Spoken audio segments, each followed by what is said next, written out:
Hey man, welcome to the show. It is such an honor to have you. Why don't you do us the honor of introducing yourself? Hey Akash, thank you for inviting me on your show. So my name is Shivam. Pleasure. I'm currently doing masters in clinical psychology from Amity University, Noida. I'm looking forward to pursuing psychology in my future ambitions, or you can say plans. Right. Yeah. So Other the than that, topic, if you want yeah, to ask about my hobbies, I just love to read and write, and I also like to travel a lot. right. Yeah, that's it.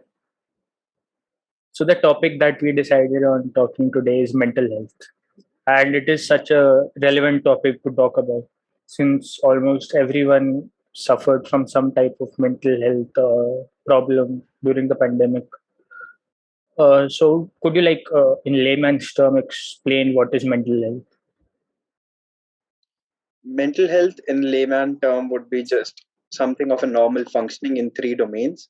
The three domains are biosocial, it's a social, physical, and the working domain, the organizational domain, where a person, first of all, grooms themselves well, make sure that they exercise well in a physical domain, that's a physical domain. When it comes to social domain, that they have friends, they are able to socialize with other people, stay in contact with other person, have healthy relationships, and lastly, in an organizational domain, they are able to go to their jobs, they're able to earn money, live an economically healthy life. So I believe a person who is mentally healthy will be able to function adequately and well in all those three domains. Is it necessary that if a person is mentally not healthy, he would be suffering from a mental disorder as well? Depends. A mental disorder, when we talk about mental disorders, the game of labeling comes into place because unless and until someone is labeled under a mental disorder, for example, if someone is labeled as having bipolar, then only we will consider the person to have that disorder, and then only we will have this thinking that, oh yes, the person might be suffering, may not have a good mental health, and all of those things. So I believe it's a very contextual term, again, the mental health and mental disorder, which always depends on how we perceive it and how we see it. Could a person be suffering from a mental health issue and be unaware of it because all their life that is their baseline of what happiness is, for example? Yeah, I think that is possible. That is completely possible, because if someone is suffering from mental health, they would be going through all of the daily chores and all of that things without ever realizing that yes, they are under stress. Yes, they are performing under a lot of vulnerabilities and all of those things. Yet, because it's just our human nature, we are sometimes able to work under a lot of resilience, and we think that it's part of life, but in reality this could be something else. This could be a mental disorder in itself. Yeah, Is the definition of being mentally healthy different in different cultures? I think yes, that's true, because if you see in America, a person who is mentally healthy uh, would be free from all of the disorders and labels which are given in a DSM, for example. But in India, where the culture is totally different from America, a person who is going through a depression, for example, unless and until they are labeled under it, we Indians, or Indians in general, see that as a part of life. They see that as a part of their overall development, where a person might have some problems in life, they have to just pass through them. It really doesn't matter for Indian people that there's a mental disorder or not. They just think like, yes, uh, it's a roadblock and we just have to pass it. And is it correct that if people in Japan are ashamed, it is socially acceptable to commit suicide? I haven't heard about Japan, but is it socially acceptable to commit Yeah, suicide in Japan? I have read this recently, and people are considered after their death. Of course, they're considered mentally healthy. That it is, Oh, this is a different concept. Like after their death, they are considered mentally healthy. yeah. That if the reason they committed suicide was because they were ashamed, so it's fine for them. because shame is considered a huge aspect for motivation in Japan. Oh, so I think the shame. I mean, it's in Japan, in Asian Right. countries, it's a very collective culture. The shame plays a Hmm. very big role in part of that. So I think that is where it is stemming from. But I have to Right. read upon it, then I have to be able to understand it. Right. Okay. So, like, what are the kind of symptoms that a person should be aware of and seek help? I mean, it's a very general question in all honesty. But if you are asking me, I would say that uh, if there is a problem in all of these three domains, like if the person is not able to groom well, if the person doesn't take care of themselves, and also they're not socializing, not meeting their friends, it's a different thing when it comes to introverts and all of that things. But it's in general, if the person likes to isolate themselves on purpose or anything like that. And the third domain, obviously, working, they're not present, they're not able to concentrate, they're not able to focus on their present situation. I think Hmm. these are the minor signs which one can notice and understand if something is going wrong with themselves. Right. And talking about mental disorders, could you explain the 3Ds? 3Ds in terms of, I mean, in what sense? I don't get it. Because Uh, 3Ds is mostly related to, Dysfunction, deviation.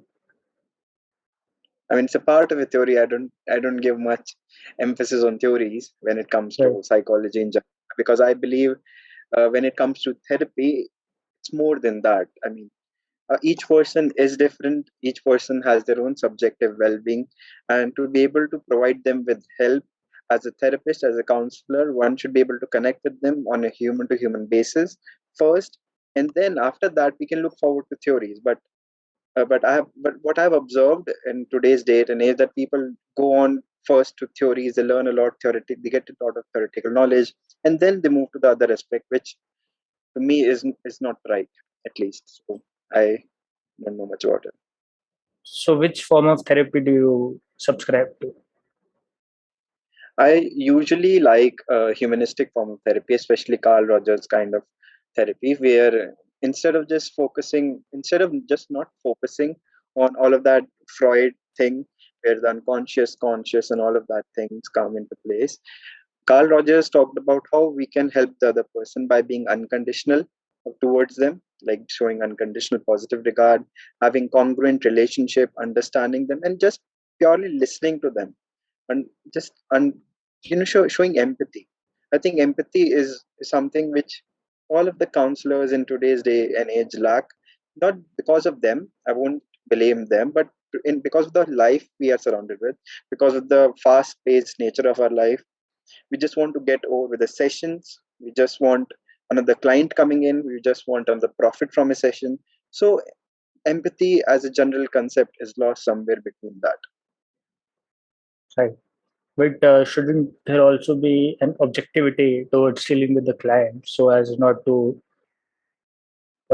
get too involved without helping them get an insight? Yeah, I think you're right here. Objectivity should be there, because when it comes to testing and trying to understand what the person is going through, objective test and all of these things do come into place.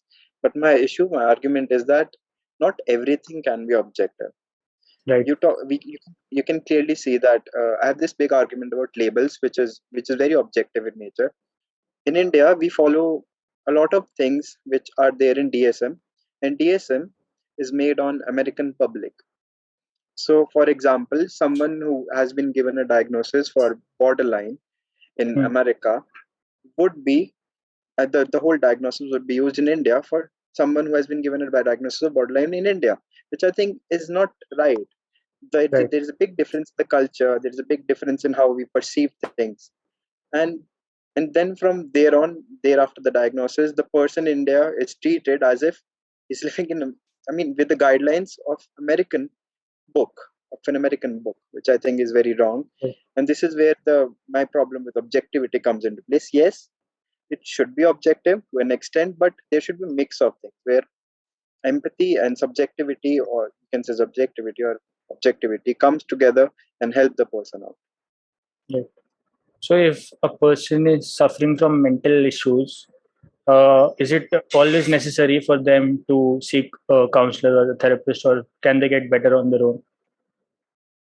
I mean, if they know, if they have an insight that they are going through a very tough time and all of that things, I think it would be better to seek a therapist in general or a counselor, because yes, friends are helpful, yes, relatives are helpful, and all of that things, but a counselor, a therapist who is trained in their craft, would be able to Mm. provide a much better help in general, and would be able to deal with situations which can sometimes become a lot more dangerous for not for just themselves, but also for the people around the client or the patient.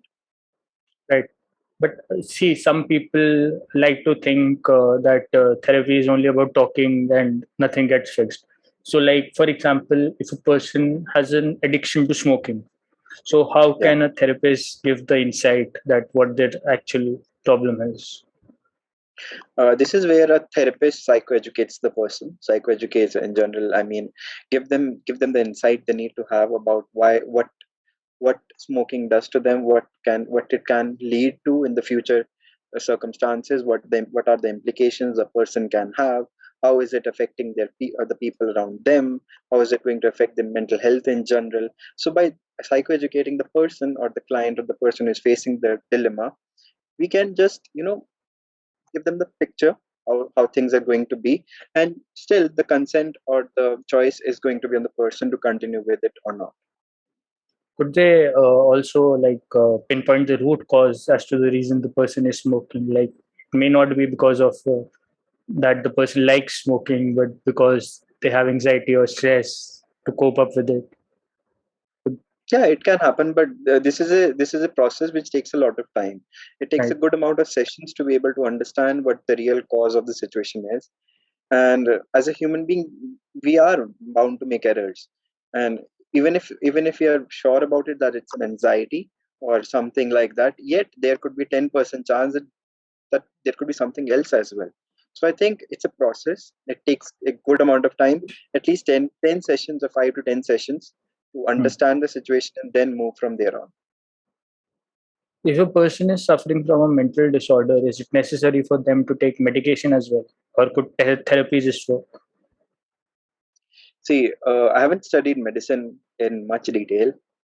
So, at least from now, at least from the present perspective, which I have, I would say that for some disorders I've read, like schizophrenia, borderline, and all of those things, where hallucinations and delusions or psychosis is common. You need medicines, and without medicines, it becomes tough. Hmm. So I won't simply rule out medicines in general. Yes, for some disorders it works, but in some disorders, I think like depression and anxiety, we can start with the therapy in general. Hmm. We can start with that first, and if it doesn't work, yes, we can recruit ourselves to the medicinal procedure. Right. What lifestyle choices can you suggest to people to either to prevent mental disorders or to treat them? I think there are just two lifestyle choices I believe which can work for anyone. First is take care of their body. Make sure that they're physically healthy. They exercise a little, at least 1 hour a day, or even if not, half an hour a day. Second is socialize. The more they meet people, or even talking to the closest ones. If there's an introvert, or if there's someone who doesn't like to talk much to people, just talk to the closer ones. Have good, healthy relationships with them. And to me, these are the two things which can work wonders with people. Right. Okay. How long, like, for example, if a person is suffering from depression, how long can they expect to be in therapy for? That's again a very general question, Akash. I mean, a Hmm. person suffering from depression can be in different stages. It can be a very meek one, it can be a very severe one, and then it depends on that as well. So, a person who is in severe depression will also require a lot of help from their surroundings and all of that things. They don't have much motivation to do things. For them, it would take a longer time to recover. But for a person who is on a very lower level of depression, would still take a lot time, but they are bound to recover in an early manner. So it just Hmm. depends on person to person approach. Right. Could you like explain to the audience the significance of tools or homework? That why is it more important the outside of therapy than inside the session for growth to happen? Yeah, so I mean, homework is a very essential part of a therapy, especially brief therapies. So there is a therapy known as solution focused brief therapy. In that kind of therapy, therapists usually provide homeworks to their client. So whatever you have, take for example a client, they go Hmm. through a therapy, they give their 1 hour, they learn some things, right? And it's not necessary for the client to be able to remember all the things or all the stuff they learned from the therapy. This is where homework comes in. So one part is that they did the therapy. Another part, which is another 50%, is going to be how they approach their life through that therapy. And this is where the homework comes into place. I'm not saying homework works. I'm saying it is there. For example, gratitude journal. It's a form of Right. journaling where you write things which your gratitude, which you have gratitude for. And Hmm. if a person who is motivated enough to write these things, yes, it would work for them. But a person who is not motivated enough wouldn't really take part into such homeworks. So that's also one thing which we therapists or psychologists need to consider. So, do you think that journaling your thoughts helps in organization of your thoughts? I mean, it's a very subjective approach. I mean, it's a very personal choice. For some people, journaling is easy.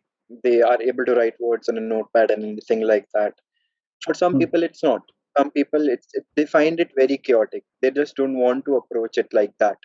And for them, the therapy in itself, the 1 hour in itself, becomes very essential because those Hmm. are the people who are not willing to do or complete any homeworks. So it's either on the therapist to make sure that the 1 hour is goes in a very valuable time, or just bend the homeworks in such a manner so the person or the client likes them. That's how I say it. And what if your loved one is suffering from a mental health issue? How can we help them? A loved one, a very close one. I mean, Yeah. I will speak from my perspective. If one of my closer ones is suffering from a mental health issue, I would suggest them to take therapy or seek therapy rather than just helping them myself, because this is where transference as a fact can really affect the way we Right. see therapy, perceive therapy, and all of that things. Right. Yeah, Could you elaborate on the term of transference?